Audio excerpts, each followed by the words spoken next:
MCAT 2017 Cram, Critical Analysis and Reasoning Skills, Flashcard Set 9.2, Post-colonialism in Papuan Culture.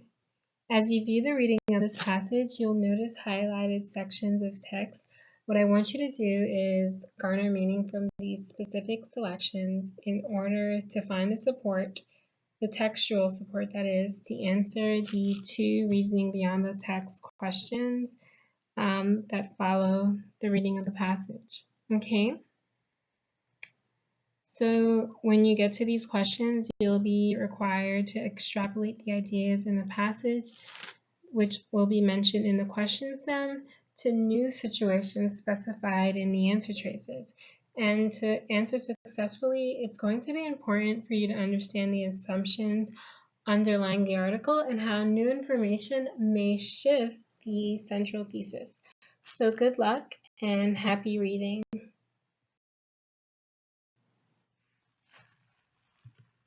Paragraph 1.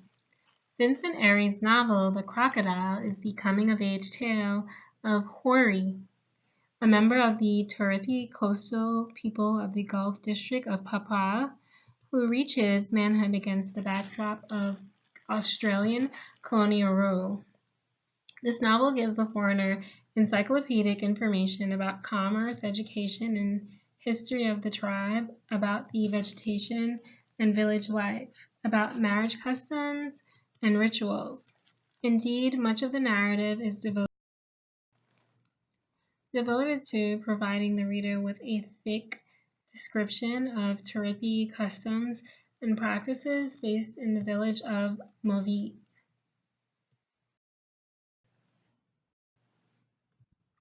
Paragraph 2. Yet Airy's novel is much more than a fictionalized anthropological account of Turipi life.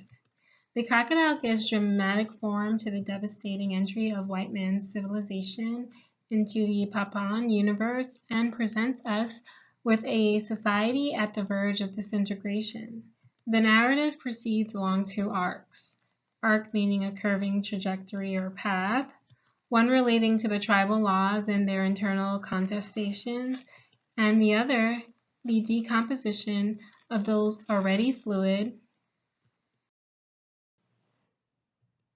social mores, the essential or characteristic customs and conventions of a community, by Australian colonialism.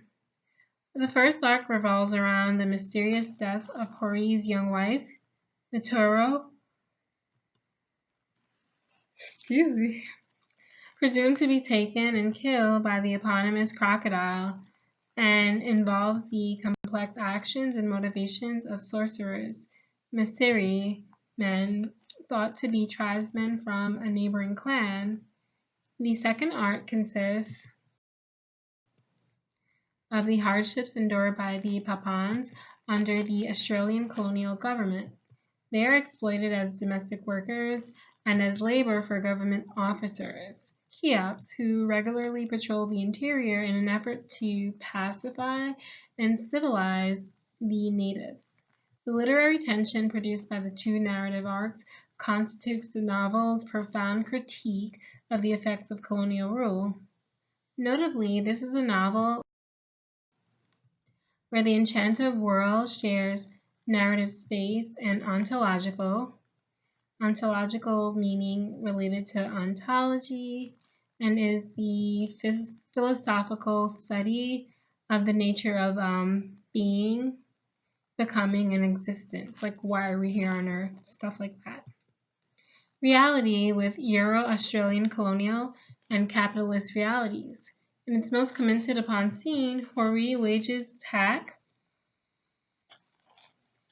an attack on the evil sorcerer crocodile, where literal and metaphoric crocodiles are somehow the same, but having only injured the crocodile sorcerer, Hori remains confused about how to deal with the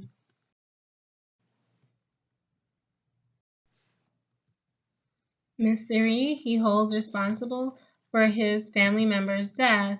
He cannot pursue a traditional course of action, both because of his father's deaconship the town church frowns upon such superstitions, and because white Kiap law forbids primitive payback law. Paragraph 3.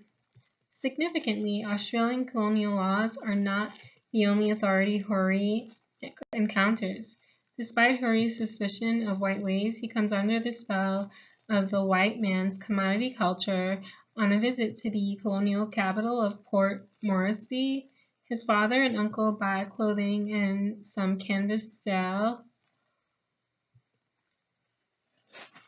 In the process, suffering racial harassment from the white store clerk, the episode reveals both an enchantment with gleaming commodities and resentment at the racist colonial environment. Hori's uncle, meanwhile, astutely perceives the underlying relationship between things and labor in a colonial economy. White people are very clever, aren't they? They bring all these wonderful things here and also make the money that one needs to buy them. We've got to work for them to get the money to buy them with. The money economy thus functions to erode traditional trading and labor practices and deepen colonial authority. In paragraph 2, a novel that A. revisits spice trade routes resulting in cross-cultural cuisine. B. captures the experience of a teenage girl being adopted by parents of another culture. C. explores the consequences of religious conflict between neighboring cultures. Or D. illuminates the social experience of an ethnic minority under authoritarian, I don't know how to pronounce that rule. All right, so definitely press pause if you need to, and open up a second window to view the passage reading in search of the textual support to select the correct answer choice. I'll give you a moment to think.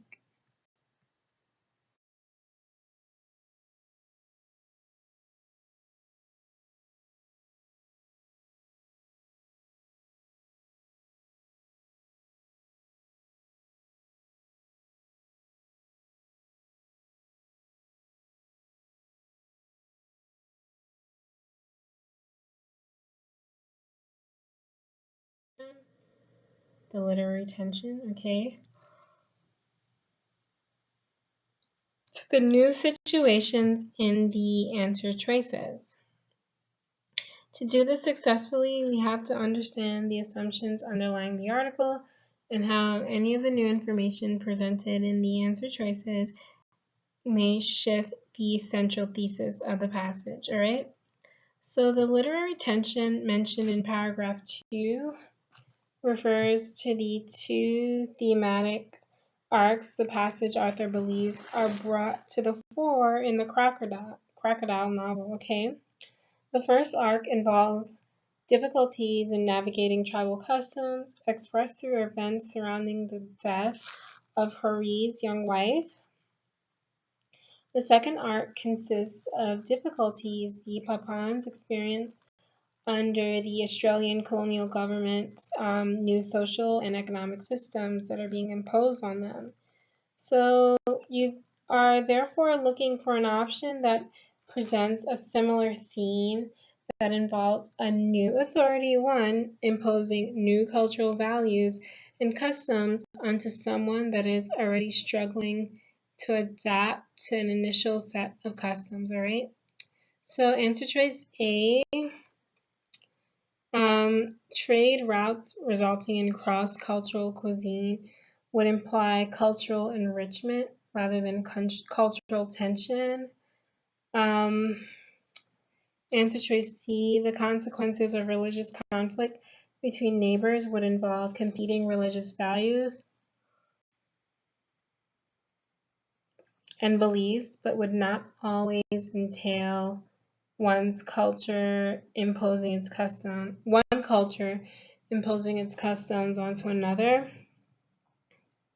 And finally, the experience of an ethnic minority under authoritarian rule, as mentioned in answer choice D, would involve a power struggle, but would not necessarily involve competing value systems. Ethnic minorities within a country may still actually retain their national identities and share the cultural values of non-minorities. It all depends on the context.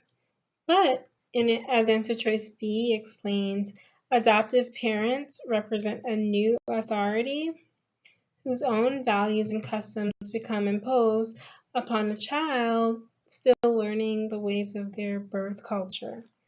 So that's why it's the correct answer choice. Captures the experience of a teenage girl being adopted by parents of another culture.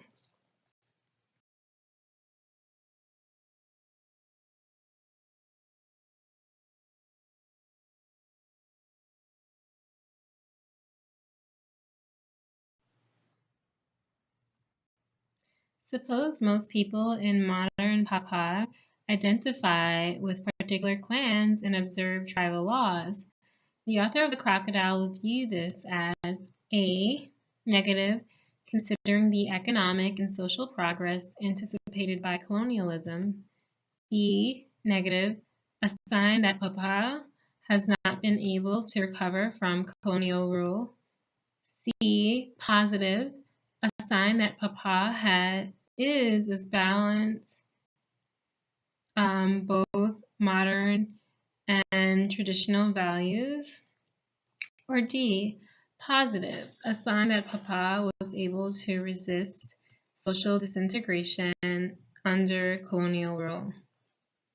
Definitely press pause if you need to and open up a second window to view the reading of this passage and find the textual support for selecting the correct answer choice. I'll give you a moment to think.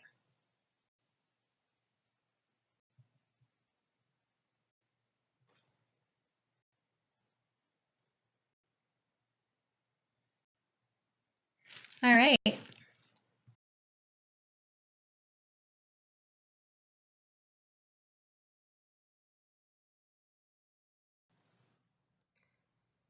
All right, so what you have to basically do here is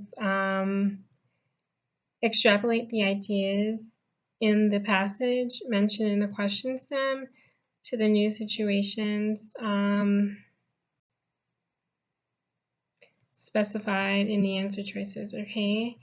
And again, to do this successfully, you have to understand how the new information in the answer choices can shift the central thesis, all right? So the central theme of The Crocodile relates to the disintegration of traditional Papuan society under Australian colonial rule. The book portrays colonialism as having negative effects on society. So the author is unlikely to consider retention of pre-colonial practices and values in modern Papuan society as negative, which is basically what answer choices A and B are trying to say. Furthermore, no elements from colonial society are discussed in the question prompt as having been incorporated. So answer choice C can probably also be eliminated.